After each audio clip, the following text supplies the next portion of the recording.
I'm on the South African stand at World Travel Market, and I'm with Lindiwe Kweli, Chief Executive Officer of Johannesburg Tourism Company.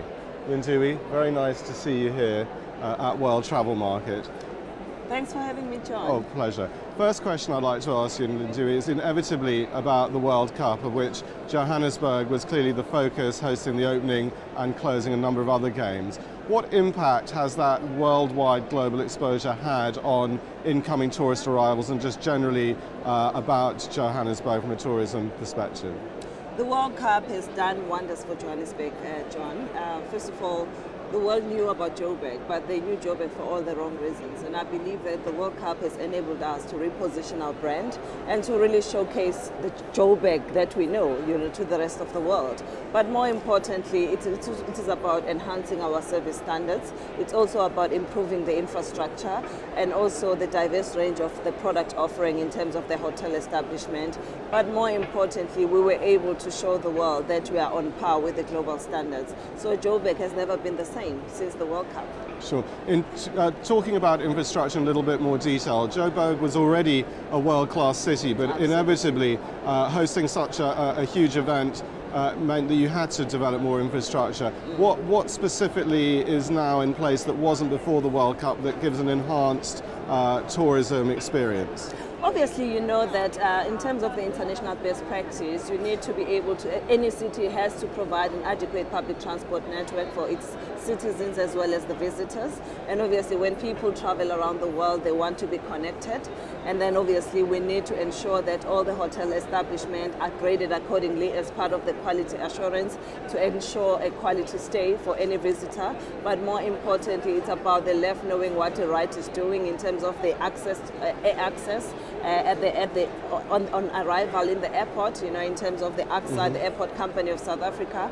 So as the legacy for us, there's integration in everything that we do, but more important, the Gautrain train, the speed train, that is able to take people from OR Tambo Airport to Sandton within 15 minutes, which ordinarily never used to be in the previously because of the traffic. We are a major city. It takes about 1.5 hours from OR Tambo to Sandton, and now it's about 15 minutes, which is convenient for visitors as well as for business people.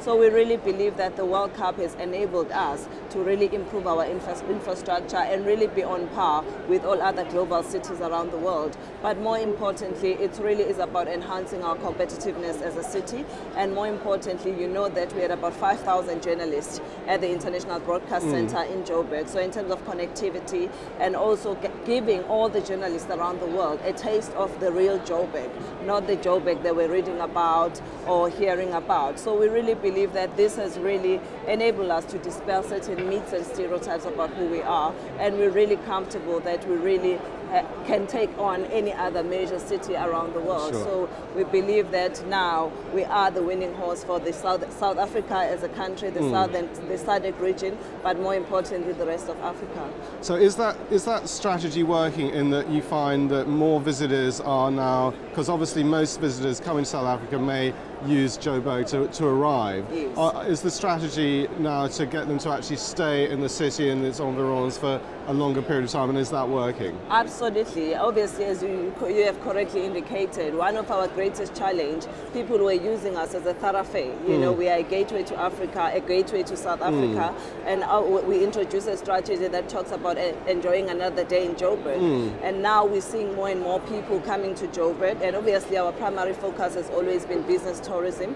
Now we are pumping more on the lifestyle element, because when people are there for business, we want them to bring their children, their partners, to stay another day in Joburg, because we've got so much to offer in terms of lifestyle, in terms of nightlife, culture, heritage, fashion, and the rest. So we are now trying to leverage off business tourism to increase our market share. Well, it's a very catchy slogan. I'm sure it will work. Just so, final question: if you have one message to the WTM delegation here, but maybe particularly the UK buyers that form perhaps the majority, about Johannesburg for 2011 going forwards, what would be that one message? The message is that Joburg is open for business, and we want people to come in their numbers, especially people who are also interested in business tourism, to come and be part of our Meetings Africa, which is our business trade show that takes place in February, on the 23rd to the 26th of February 2011. But more importantly, our warmth and hospitable people of Joburg are always ready to welcome the visitors. And if they come to Joburg, they'll never want to go back home. So we want them to come and be part of the experience. It should not only be about the major event, but we want to promise people a time of their life in our beautiful city of gold. You make it sound very enticing. Lindiwe, thank you very much, and have a successful rest of the show. Thank you so much, John. Take care. Bye-bye.